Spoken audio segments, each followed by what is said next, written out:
Good afternoon. We have called together with the US after the lecture of Ukraine for this meeting to analyze the situation after the latest escalation. As everybody knows, Russia has changed the course of its positions many times. This is the latest and the most escalatory one of what we have seen so far.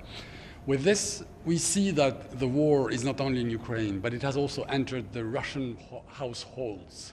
And we see, and no surprise, to see protests in various places in Russia against the call for going to Ukraine, because we believe that the Russian citizens do not want to go there because they don't understand what they have to do, why they have to die in this war that they do not want, and they do not understand, like almost everyone around the world.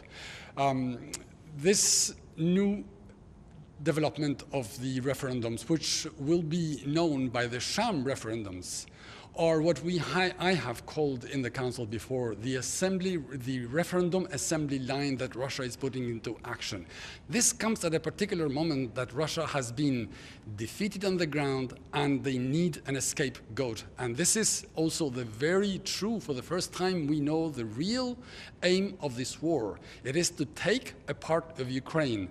Contrary to what we have said, we have heard from the very beginning, so many times, no's and no's and no's, when the reality proves just yeses and yeses and yeses. This attempt to hold these referendums on the 4 regions of Ukraine are a territory grab in the territory grab of the basket of Russia. And what will try to do today and probably in the days to come through a concrete resolution is to have the international community meet Russia before checkout. And Thank you. Ambassador, do you have unanimity other than Russia on the Security Council? Well, we are working on that. The text has been distributed. We will see how it goes. We have seen that before, and I hope we will have the Council around a text which clearly states the respect for the Charter, for international law, and for the unacceptability of what Russia is doing in Ukraine. Thank you. How important is it that President Zelensky gets to speak today? Just like it has been in the 3 previous times, we need to hear the President, we need to hear the Commander-in-Chief, especially at this moment when Ukraine is absolutely kicking Russia out. Thank you very much.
We're meeting today in the Council as sham referenda are taking place in the occupied Ukrainian territories. As I said, these are sham referenda. Ireland will not recognise the results in no way, shape or form.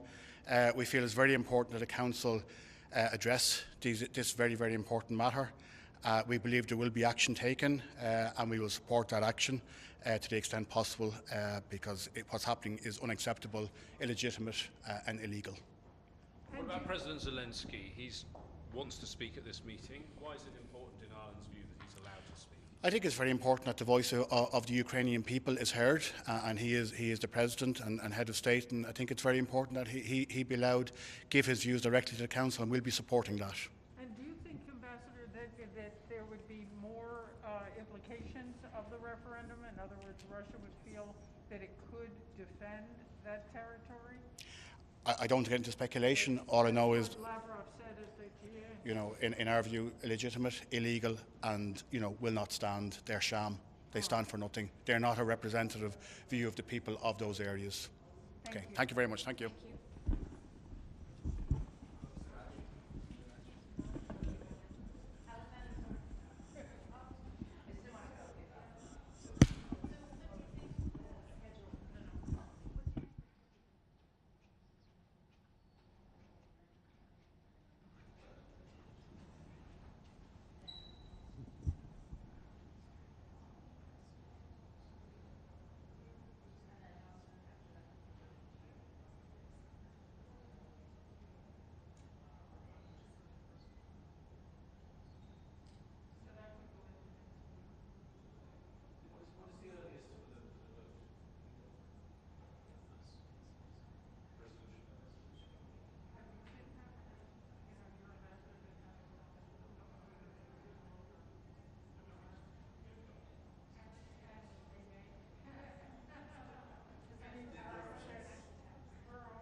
out of this conversation, and when do you expect a resolution?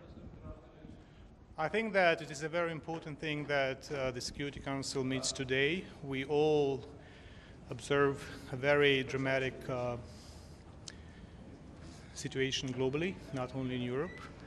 The repetitive threats that come from Moscow about the intention to annex illegally parts of Ukrainian territory.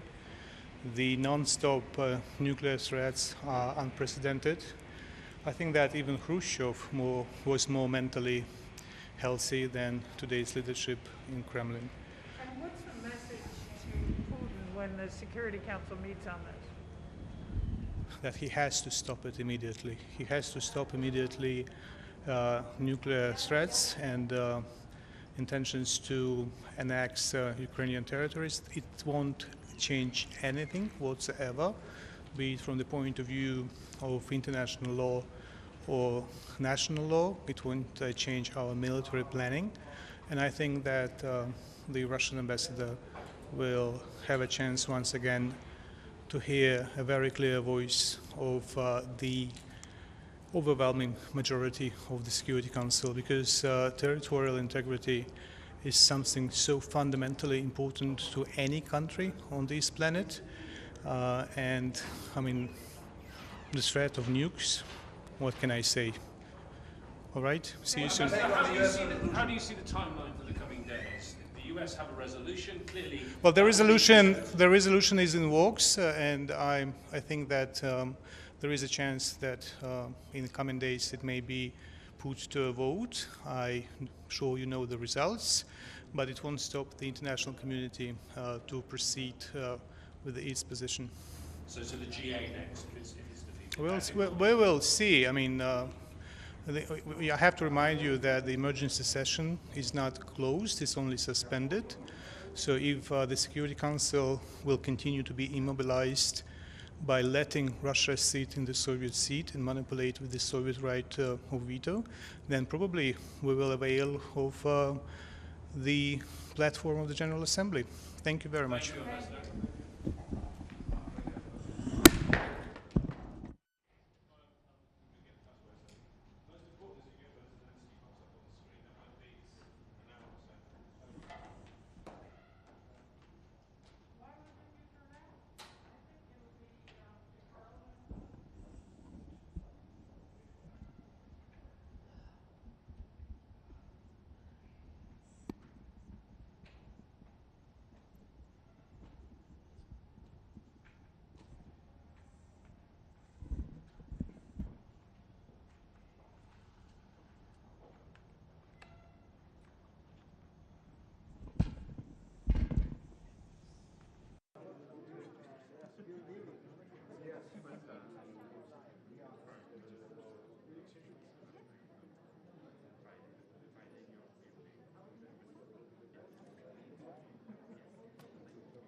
Mes lunettes.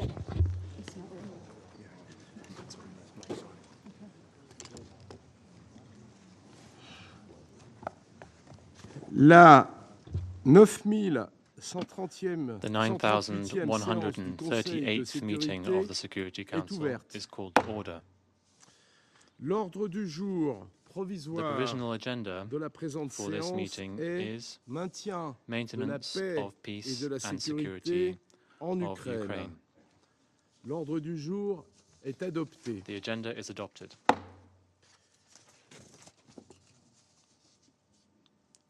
Conformément In à accordance l'article 37 with du Rule règlement 37 of the intérieur Council's provisional provisoire rules of du procedure, Conseil, j'invite I le invite the représentant representative d'Ukraine of à Ukraine participer to à la participate in présente this meeting. séance.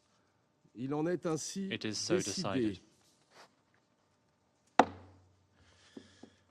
Au nom du Conseil, On je behalf souhaite la of the bienvenue Council, à son Excellence Monsieur Volodymyr I welcome His Zelensky, Excellency Mr. président de Volodymyr l'Ukraine. Zelensky, President of Ukraine.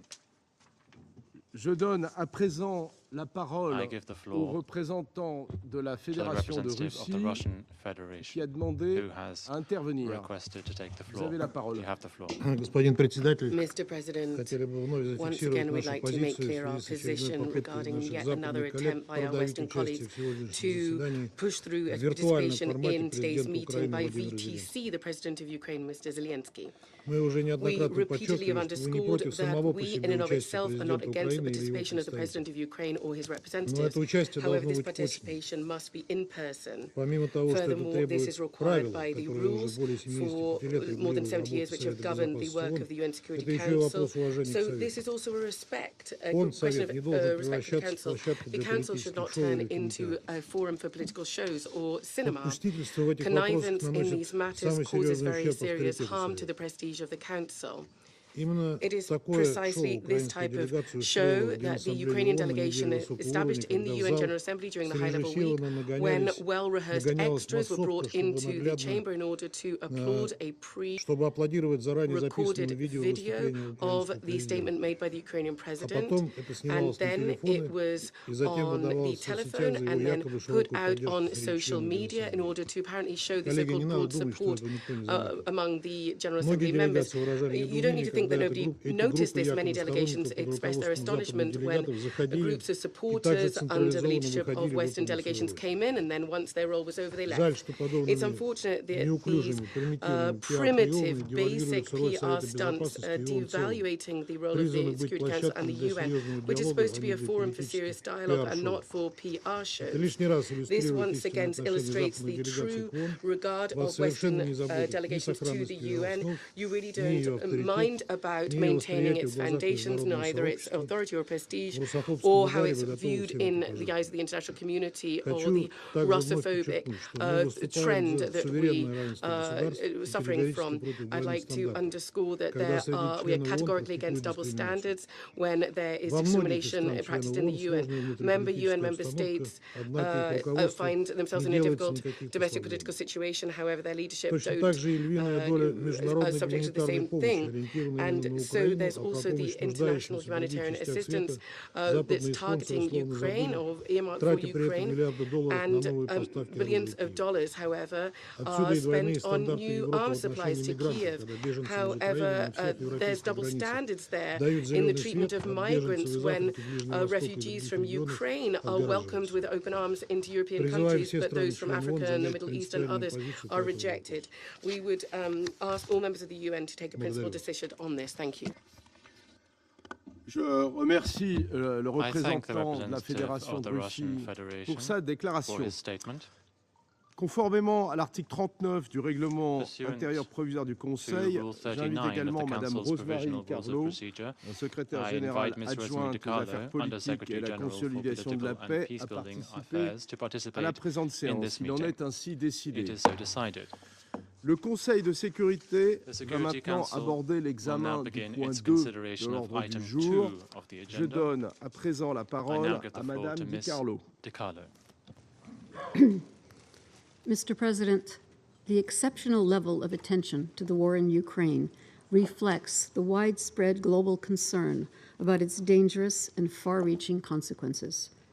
This concern can only deepen, as the most recent developments in the war are ominous, pointing to more death, destruction, and suffering. Indeed, since the last Council meeting on Ukraine on 22 September, we have seen actions that threaten to further escalate the conflict. As we meet, so-called referenda were just conducted by de facto authorities in the Donetsk, Luhansk, Kherson, and Zaporizhia regions. Ukrainians were asked whether they approved their regions joining the Russian Federation. Voting took place in polling centers.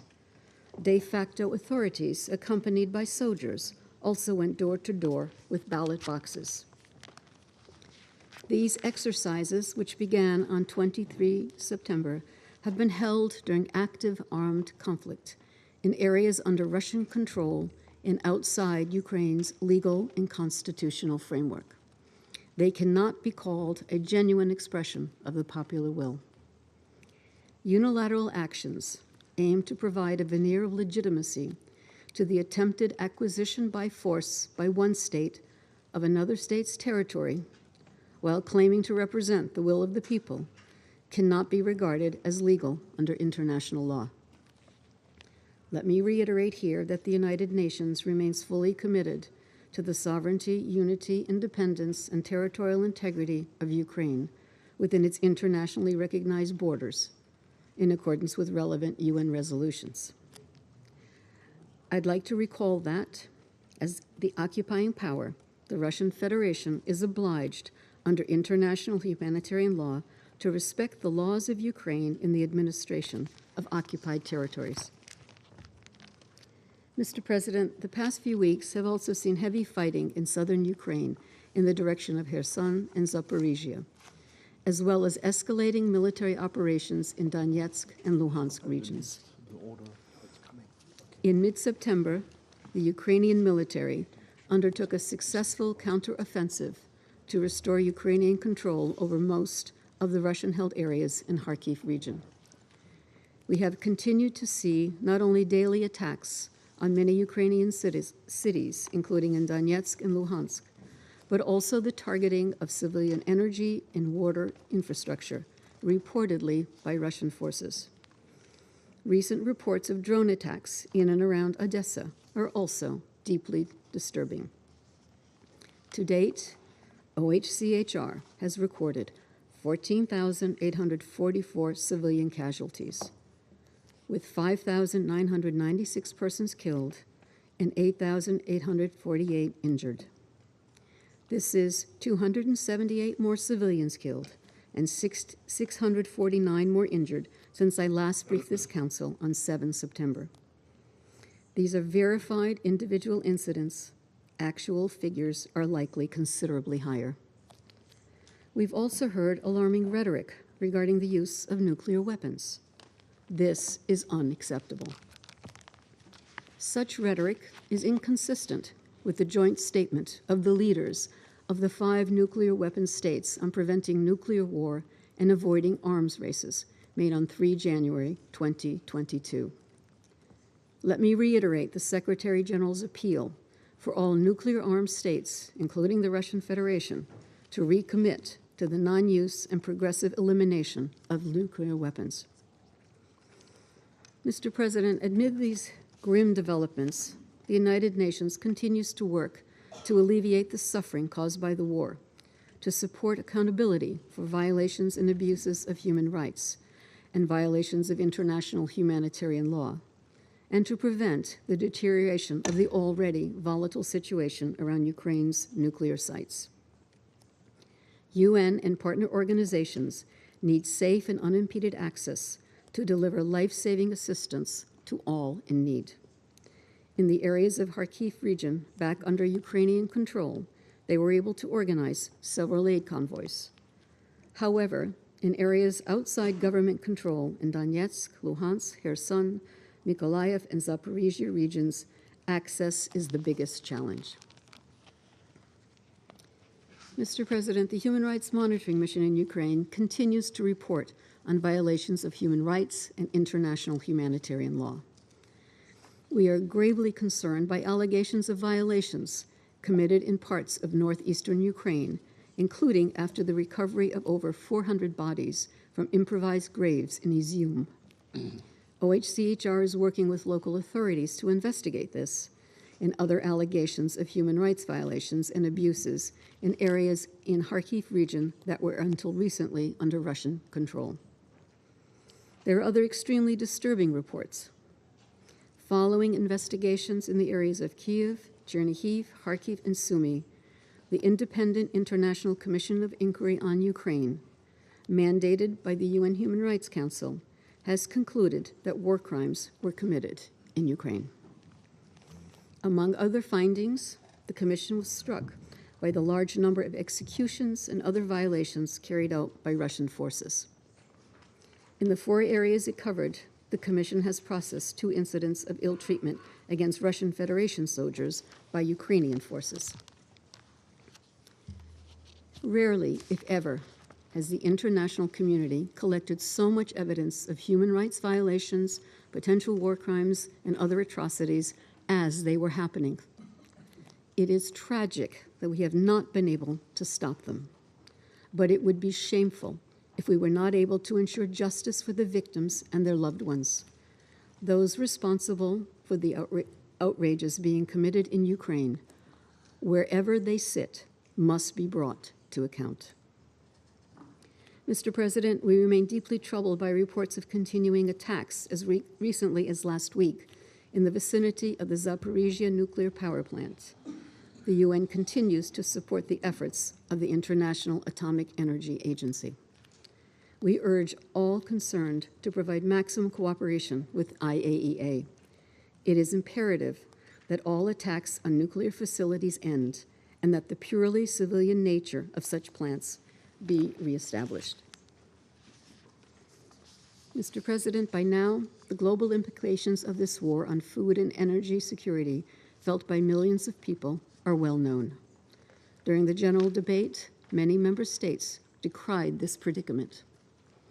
The Black Sea Grain Initiative continues to gather pace with more than 4.5 million metric tons of foodstuff shipped from Ukrainian ports, including to the Horn of Africa, Yemen, and Afghanistan. Efforts to remove remaining obstacles to the export of Russian food products and fertilizers also continue. These products are not under sanctions, and it is crucial to get them back to world markets. Averting a global food crisis makes it vital to renew the Black Sea grain deal when it expires at the end of November. Mr. President, in his remarks to the General Assembly, the Secretary General warned that the UN Charter and its ideals are in jeopardy and that we have a duty to act. I repeat his appeal to all member states to help prevent further escalation and to do all we can to end the war and ensure lasting peace in accordance with the principles of the Charter and international law. Thank you, Mr. President. Je remercie Madame I thank Mr. Carlo for her briefing. de son exposé et je vais à présent donner la parole à son Excellence Monsieur Volodymyr Zelensky, Président de l'Ukraine.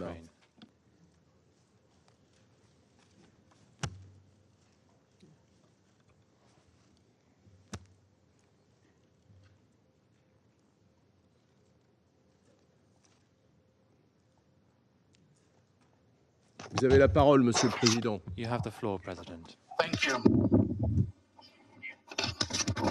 Ladies Ladies and gentlemen, dear members of the UN Security Council who respect and fulfill the UN Charter, dear representatives of states and leaders who are listening to me now, the UN Security Council is the institution that works according to well-known and well-defined rules. This regulation, which is still being followed even by the representatives of Russia. So far, they haven't been using weapons instead of words in this room. They're not knocking out a chair from their neighbors in the Security Council. But surely no one will be surprised if this room of the UN Security Council will be turned into a zone of violence by representatives of Russia. Russia already despises the UN Charter. Russia is already breaking any rules of this war, of this world. So it's only a matter of time before it destroys the last international institution which can still function. That is why it is now that I'm calling upon you for actions.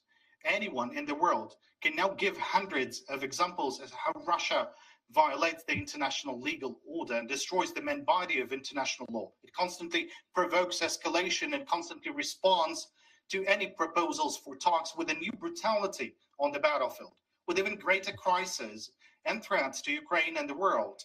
These are obvious things. I will name only 5.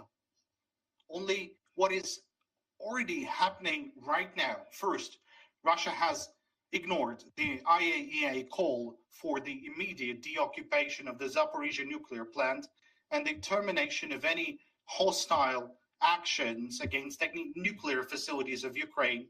This fact, it's additional proof that Russia is deliberately keeping the world on the brink of radiation disaster. The second is a nuclear blackmail. The threats of using nuclear weapons have become a constant narrative of Russian officials and propagandists. This proves that Russia has no right to possess nuclear weapons, as it is unable to guarantee the safety of the world, even against the threats of using nuclear weapons. Third, last week, I've presented the UN General Assembly the Ukrainian peace formula.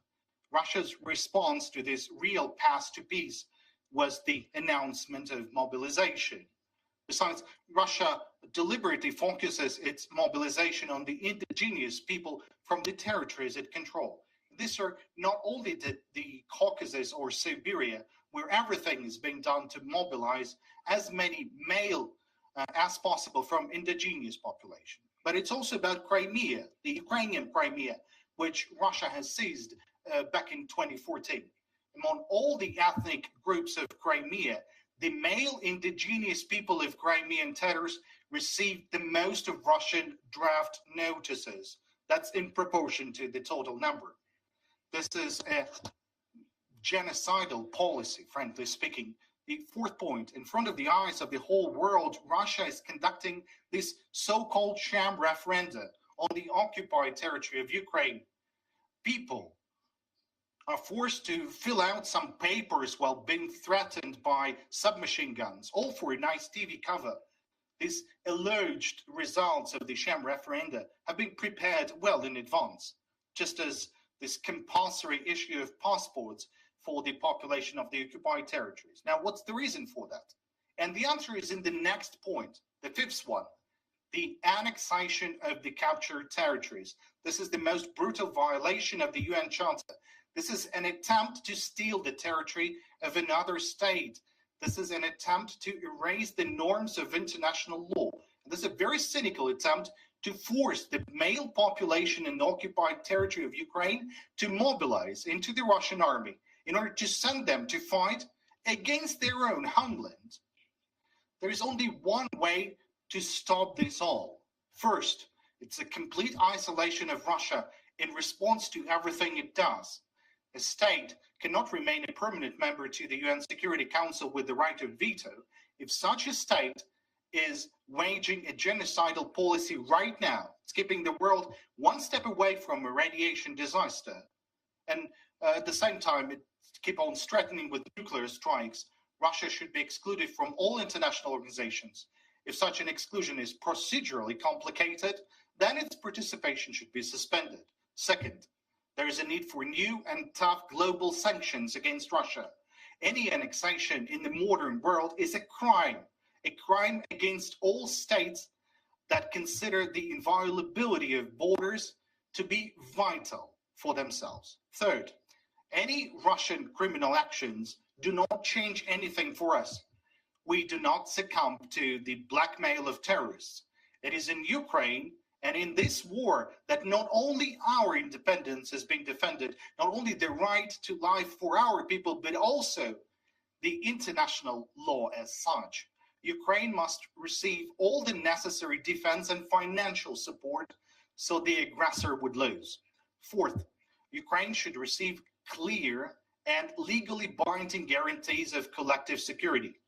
Since the independence of our country is of such a fundamental importance for many elements of global security, the world also needs a respective security architecture. And fifth, that's very important. I want everyone to understand this. Russia's recognition of these sham referendums as normal, the implementation of the so-called Crimean scenario and another attempt to annex Ukrainian territory will mean that there is nothing to talk about with this president of Russia. Annexation is the kind of move that puts him alone against the whole of humanity. Such a clear signal is now needed from every country in the world. I believe in your ability to act. I thank to the French presidency for the opportunity to participate in this meeting. Thank you all for your attention. Glory to Ukraine. Je remercie Son Excellence, M. Zelensky, de sa déclaration. Je donne maintenant la parole aux membres du Conseil de sécurité qui souhaitent faire une déclaration. Et je donne la parole à la représentante des États-Unis. Thank you, Mr. President. And thank you to Undersecretary General Rosemary DiCarlo for your briefing today. Thank you, President Zelensky, for your statement. Colleagues, a little more than 7 months ago, just 7 months, we met at night in this chamber to discuss how we could preserve peace in Ukraine. At that moment, Putin chose war instead. The timing could not be clearer. Putin was showing exactly what he thought of this council. Last week, leaders from more than 100 countries from around the world gathered in New York to reaffirm their commitment to the UN Charter and many of the key principles it stands for: sovereignty, territorial integrity, and peace and security. Instead of attending high-level week, Putin announced a renewed conscription effort in Russia and instructed areas under Russia's military control to prepare for illegitimate snap referenda. He did send an emissary who threatened the use of nuclear weapons on a non-nuclear country to secure Russia's illegitimate military gains. The purpose of all of this is clear. Russia intends to try to annex these territories, and Russia does not respect this body. The pattern is clear too. Putin intentionally chose this moment to insult the charter that outlines principles we all collectively stand for: sovereignty, territorial integrity, peace, and security. And he did this during the most important week for the United Nations, high-level week. Putin intends to commit an act which the UN Charter was expressly designed to prevent: an attempt by one UN member state to take the territory of another by force. We know this will happen because it follows a well-worn Kremlin playbook. Russia runs sham referendum in areas controlled by Russia's military and its proxies, coercing people to vote at gunpoint. It then uses these referenda to try to lend a semblance of legitimacy to its attempted annexations of another sovereign state's territory. The rush for Russia to institute and complete these attempted annexations destroy even the facade of legitimacy. As Ukraine successfully regains control over more of its territory that was wrongfully seized by Russia and more of Russia's atrocities are uncovered, Russia is rushing to draw a veil over its military losses and the war crimes it has committed. We know the outcomes of these sham referenda were predetermined in Moscow. They in no way represent a legitimate expression of the will of the Ukrainian people. The will of the Ukrainian people is clear every day as they fight valiantly for their country, as they protect their territorial integrity, as they defend their sovereignty. The Ukrainian people have already demonstrated they will never accept being subjugated to Russian rule. This Council and the international community must do the same. So now let me be clear. The United States will never recognize any territory Russia attempts to seize or allegedly annex as anything other than part of Ukraine. We reject Russia's actions unequivocally, and we will continue to work with our allies, partners, and like-minded to impose cost on Russia and to provide historic amounts of support for Ukraine. Justice demands nothing less. Protecting the UN Charter demands nothing less. In our many meetings here in the Security Council, we've heard repeated calls for the UN Charter to be respected. But it is not enough to call for respect of the UN Charter. We must have the courage to defend it. That means standing up for Ukraine and the victims of Russian atrocities. It means having the courage to call out aggression and attempts at naked territorial expansion when we see it. It means showing we care about peace by demanding Russia honor the UN Charter. Not doing so only enables Russia to commit further abuses. Russia started this war, and I hope that every member of this council will do the right thing by standing up for international law and the UN Charter by calling on Russia to end it now. Ukraine's fight is not only a fight for survival, but a fight for democracy and the very principles that we all hold dear.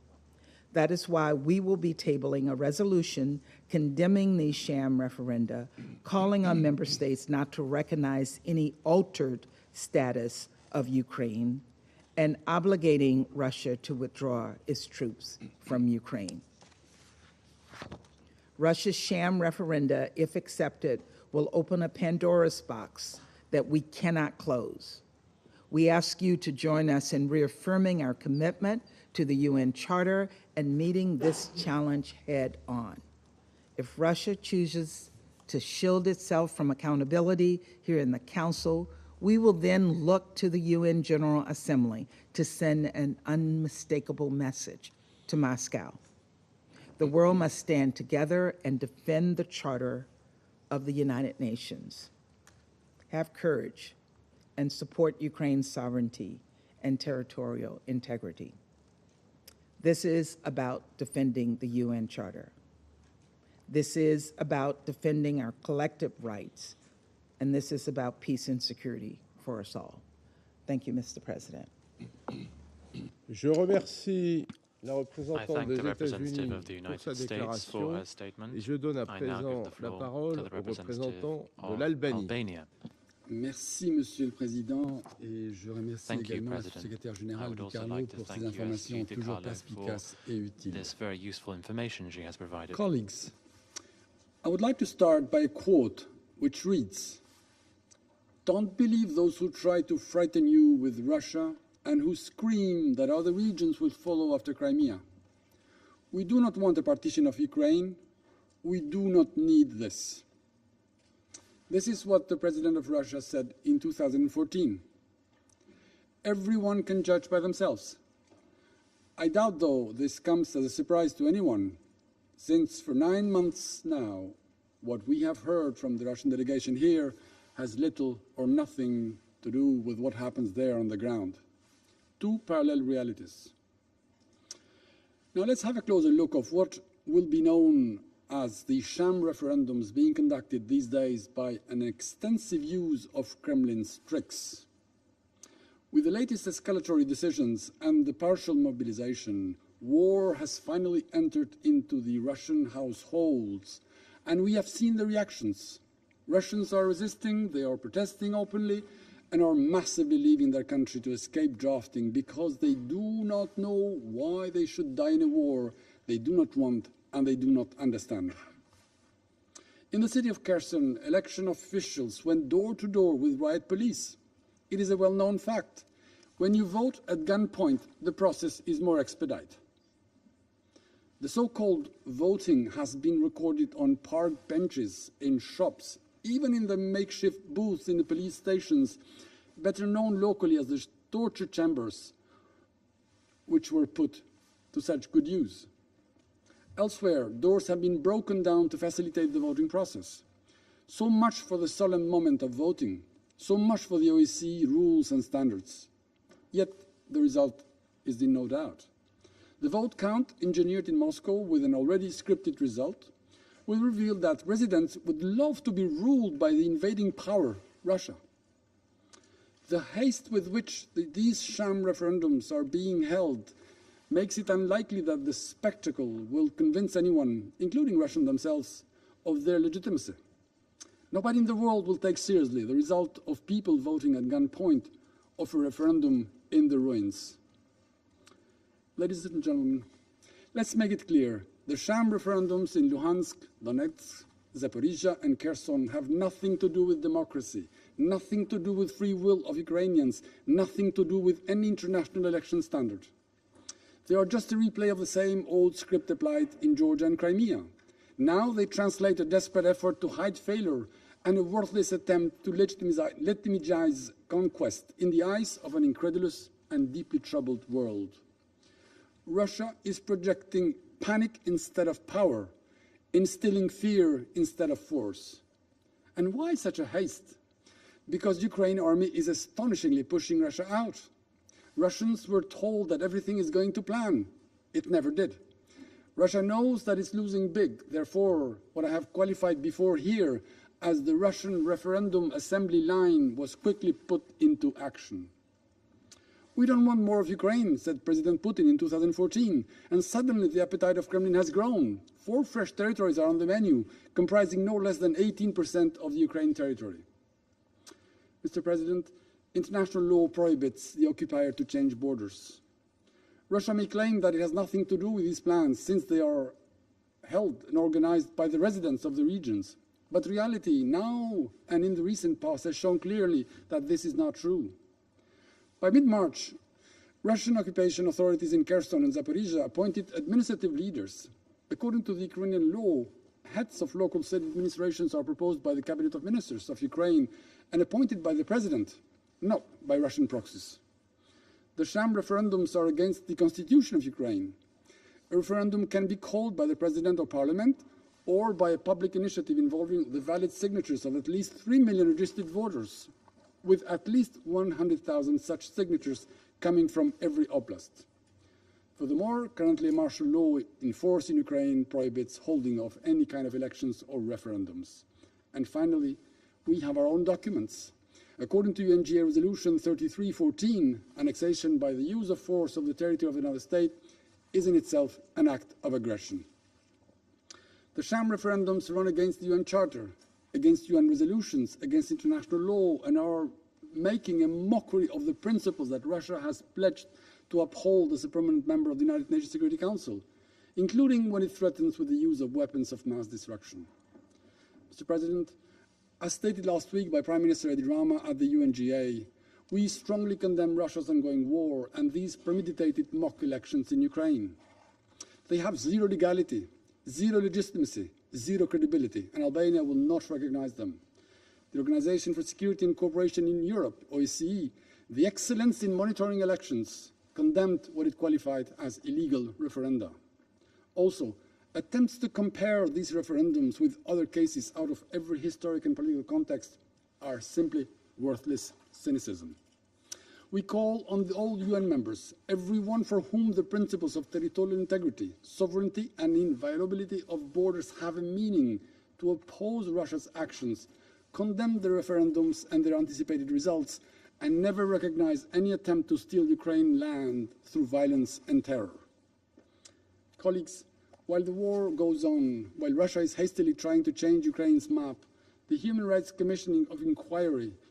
Council Commission of Inquiry on Ukraine has concluded, based on evidence, that war crimes have been committed by the Russian Federation in Ukraine. Last week, in this chamber, ICC Prosecutor General said that the bodies lying on the streets he saw in Bucha were real, not staged. Crimes committed in Ukraine are being meticulously documented. They will not be prescribed and will follow perpetrators until their last days. Also, we in the Security Council cannot stay idle.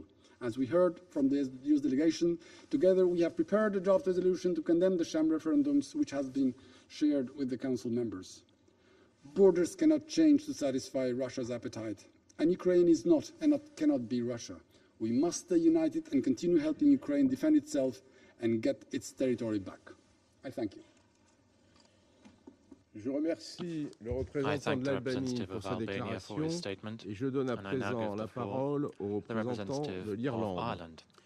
Merci, Monsieur le Président. I also want to thank USG DiCarlo for your briefing and President Zelensky for your statement. The President of Ukraine used the phrase sham referenda. Ireland fully agrees. We condemn these sham referenda being conducted in occupied Ukrainian territory by Russia or its proxies. No one who believes in and is fully committed to the principles enshrined in the UN Charter of sovereignty and territorial integrity of states could do otherwise. Why is this? Because these referenda, these sham referenda, are both illegal and illegitimate. They are illegal because they violate the UN Charter and Russia's obligations under international law, including the law of occupation. They also ignore Ukraine's constitution, which provides a legal basis for any referenda that would affect the territorial boundaries of Ukraine. And they are illegitimate because they do not reflect the popular or freely expressed will of the Ukrainian people. As we've previously heard in this chamber, over 1 million people from those occupied territories have been moved to Russia. This is as a result of Russia's military invasion, including by forced deportation. In fact, more than 7 million people are internally displaced within Ukraine because of this war. Mr. President, these referenda will never deter us from supporting the people of Ukraine. Might does not make right, nor will they have any legal or political effect on the status of Zaporizhzhia nuclear power plant or other Ukrainian nuclear facilities. These referenda are a cynical ploy to not only further undermine Ukraine's sovereignty and territorial integrity, but also to try and reset an unjustified war. This is a blatant land grab to redefine areas of Ukraine as part of Russia. A blatant land grab. Mr. President, Ukraine has had a hard-won independence. It has had a hard-won path to establishing itself as a sovereign democracy free from foreign interference. It is sticking bravely to this choice, no matter what has been thrown at it. In particular, Ireland condemns Russia's nuclear threats and all nuclear threats, whether explicit or implicit, regardless of circumstance. Ireland once again calls on Russia to end its aggression immediately, to comply with its obligations under international law, and withdraw all forces unconditionally from the sovereign territory of Ukraine.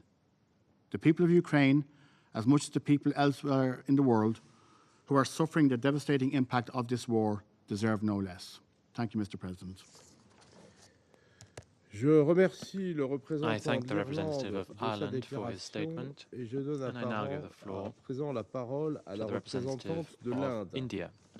Thank you, Mr. President. I will very briefly intervene. I thank Under-Secretary General Rosemary DiCarlo for her remarks.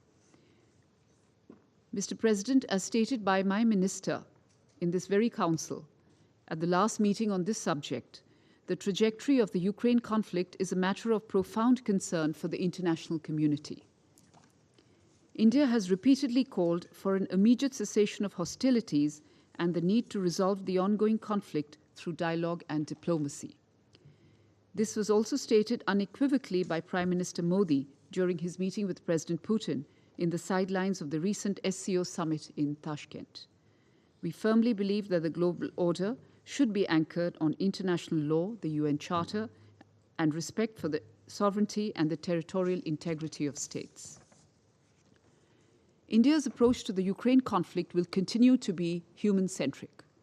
On our part, we are providing both humanitarian assistance to Ukraine and economic support to some of our neighbors in the global south under economic distress, even as they stare at the escalating costs of food, of fuel, and of fertilizers, which has been a consequential fallout of the ongoing conflict. Mr. President, the need of the hour is to end the conflict in Ukraine and return to the negotiating table. This has already resulted in the loss of countless lives and miseries for people, particularly for women, children, and the elderly, with millions becoming homeless and forced to take shelter in neighboring countries. Let us all work together to ensure that this comes to an early end. Thank you. Je remercie la représentante de l'Inde de sa déclaration et je donne à présent la parole au représentant du Ghana. Thank you, Mr. President. I would like to begin my statement by thanking USG Rosemary DiCarlo for her briefing.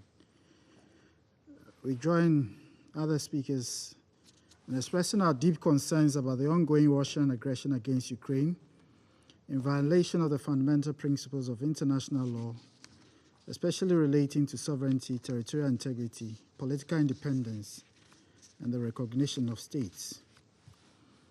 The invasion against Ukraine undermines, in our view, the purposes and principles of our Charter and stands in contrast to the norms which have guided recent interstate relations and given endurance to the international system. As confirmed by several heads of state and government during the just-ended general debate of the General Assembly, the impact of the war has had palpable effects on the lives of millions of people across the world. It is their desire that this war, and many such others, be ended as soon as possible for peace to prevail. We therefore caution against heightening rhetoric and giving expression to contemplations that threaten the use of nuclear weapons, as that can only lead into the dark abyss of a nuclear catastrophe with no winners. We urge maximum restraint by all sides in what has so far been an effort at conventional warfare. Mr. President, Ghana is particularly concerned about the ongoing referendum in the regions of Donetsk, Luhansk, Kherson, and Zaporizhia. We regret the attempts that are being made to disintegrate the legitimate authority of the government of Ukraine over its state territory. The process of the referendum, as we have heard, can least be described as free, fair, democratic, or reflective of the will of the people of Ukraine. We reiterate our principled position against the acquisition of territory through the threat or use of force. We cannot continue to live in parallel universes and accordingly urge the international community to use the full weight of its will to serve as a bulwark against such practices, which have a propensity to unravel the tenuous global stability that we presently have. We note with concern the unfortunate rise in humanitarian casualties as fighting continues in the eastern and southern parts of Ukraine. Unless an immediate ceasefire is reached, the escalation of military combat would result in further dire consequences for all. We therefore reiterate our call for an immediate cessation of hostilities. We also call on the parties to refrain from targeting civilians and destroying civilian infrastructure in accordance with their obligations under international humanitarian law and human rights law.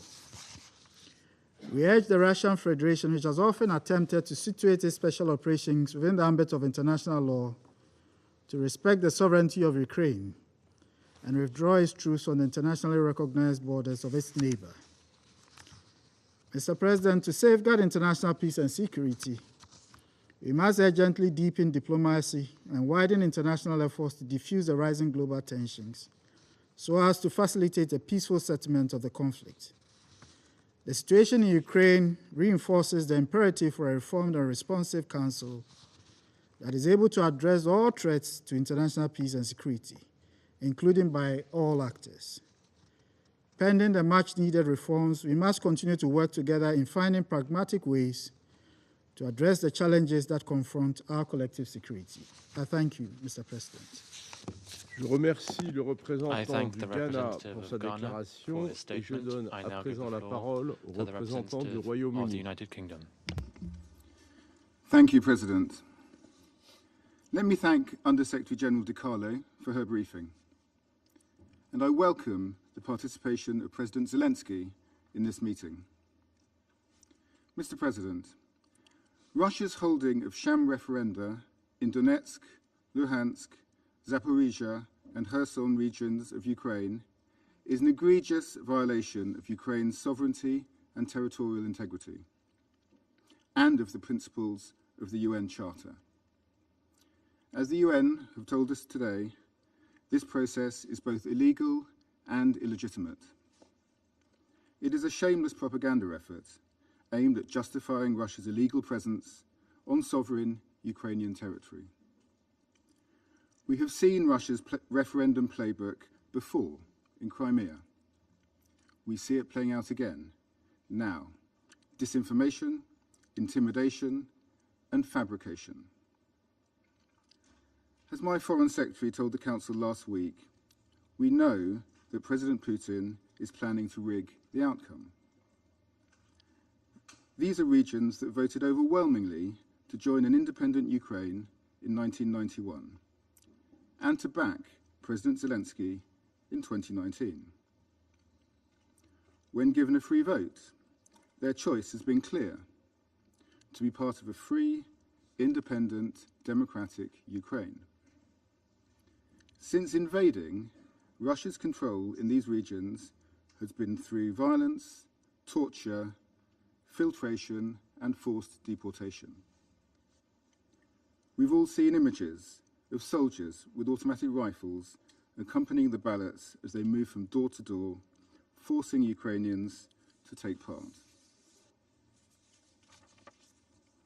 Any referenda held under these conditions at the barrel of a gun can never be remotely close to free or fair. And the very idea that a referendum on a fundamental question could be held at 3 days' notice in the middle of a war zone is frankly farcical. We must all unequivocally reject these illegitimate actions and Russian attempts to illegally annex Ukrainian territory, and support the draft resolution the US and Albania have brought forward today. Colleagues, this is a critical moment. There is no middle ground. No member of the United Nations should turn a blind eye to Russia tearing up the principles of the UN Charter. If we allow Russia to believe it can change sovereign borders by force, then the entire system on which we base our shared safety and security is under threat. These Potemkin referenda, as well as Putin's decision to mobilize Russian men to fight in his illegal war, are admissions that his invasion is failing. Instead of sending thousands more of his own citizens to their death and inflicting further destruction on Ukraine, he should end this senseless war today. Thank you. Du Royaume-Uni de sa déclaration, et je donne à présent la parole au représentant du Brésil. Thank you, Mr. President. I thank Under-Secretary Di Carlo for her briefing. Brazil shares the concerns about the referenda in regions of Ukraine. In the current conditions, this is yet another step that leads to an escalation of the conflict. Far from expressing the will of the people of Donetsk, Lugansk, Kherson, and Zaporizhia regions, the referenda tend to make the prospect of peace negotiations even more distant. The UN Charter and the international covenants on civil and political rights, and on economical, social, and cultural rights, recognize the inalienable right of all peoples to self-determination and to freely decide their political status. This is a fundamental principle of international law, which is the very basis of the legitimacy of states.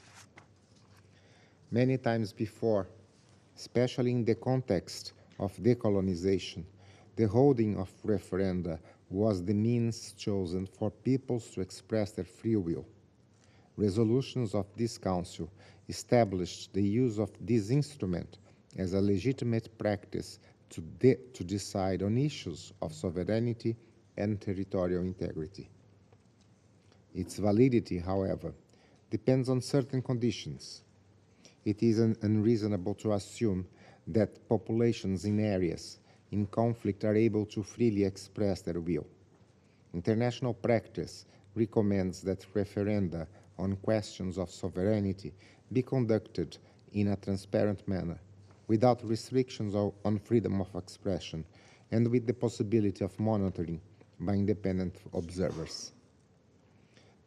This does not seem to be the case for the aforementioned regions of Ukraine. Brazil stands by the principles of respecting territorial integrity or political unity of sovereign and independent states. Mr. President, we reiterate our call for an immediate ceasefire and the opening of peace negotiations. The Istanbul agreements in July and last week's prisoner exchanges were positive signs that demonstrate the value of diplomacy in reducing the human suffering resulting from this conflict. These advances, while extremely relevant, are insufficient. It is essential that the parties refrain from adopting measures that result in an escalation of hostilities, including in rhetorical terms. The moment calls for restraint and pragmatism. We believe that this Council is primarily a forum for negotiation and for dialogue. So far, we have collectively failed to find creative solutions to the conflict. Negotiation and dialogue, advocated by most members in their interventions over the past 7 months, presupposes a willingness to listen. Perhaps we should ask ourselves how sensitive we are to the concerns of others, especially to the lives of those on the ground, which should come before any political considerations. And I thank you. Je remercie le représentant du Brésil de sa déclaration et je donne à présent la parole au représentant du Mexique. Gracias, presidente. Thank you, President. Agradezco a la subsecretaria Di Carlo por su presentación y al presidente Zelensky por sus comentarios en esta sesión. Seguimos con atención las informaciones que se refieren a las convocatorias para realizar referendos en las regiones de Donetsk, Luhansk, Kherson y Zaporizhia. La resolución 1514 de la Asamblea General es explícita al indicar que todo intento encaminado a quebrantar total o parcialmente la unidad nacional y la integridad territorial del país es incompatible con los propósitos y principios de la Carta de las Naciones Unidas. En consecuencia, exhortamos a todos los estados a abstenerse de emprender acciones que busquen quebrantar total o parcialmente la unidad nacional o que atenten contra la soberanía y la integridad territorial de Ucrania o de cualquier otro país. Reiteramos que de conformidad con el artículo 2.4 de la Carta de la ONU,